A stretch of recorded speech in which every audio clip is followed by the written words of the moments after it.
সেই দিন হচ্ছিল প্রচণ্ড বৃষ্টি, আর এই ওয়েদারটাই আমি মিস করছি। এই ওয়েদারটা যদি এখন থাকতো কতটা ভালো হতো।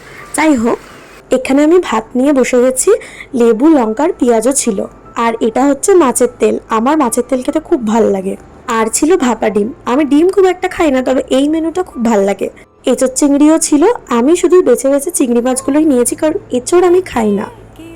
আর ছিল দই কাতলা। হ্যাঁ, আমার পাতে পড়েছে পেটির পিসটা। আজকে অনেক মেনু হয়েছিল। আর লাস্টে ছিল চিকেন কষা। এটা আমি ঠিক করে আর খেতে পারিনি, কারণ এত কিছু মেনু হয়েছে। তাও একটু টেস্ট করলাম, বেশ ভালোই হয়েছিল। এত কিছু খাওয়া দাওয়া করে একদম ঘুমিয়ে পড়েছিলাম। ঘুম থেকে উঠে কয়েকটা ফল কেটে একটু খাচ্ছিলাম। সন্ধ্যাবেলার জন্য আমি বানিয়েছিলাম চাউমিন আর চিলি চিকেন। না না, এখানেই শেষ নয়। রাতে আবার অর্ডার দিয়েছিলাম বচ্চন ধাবা থেকে বিরিয়ানি আর চিকেন বাটার টিক্কা মশালা। একটা ছিল চিকেন বিরিয়ানি আর আরেকটা ছিল মাটন বিরিয়ানি। আর এটা হচ্ছে চিকেন বাটার টিক্কা মশালা। বচ্চন ধাবার বিরিয়ানি ছাড়াও ম্যাঙ্গো লাসিটা কিন্তু আমার খুব ভাল লাগে।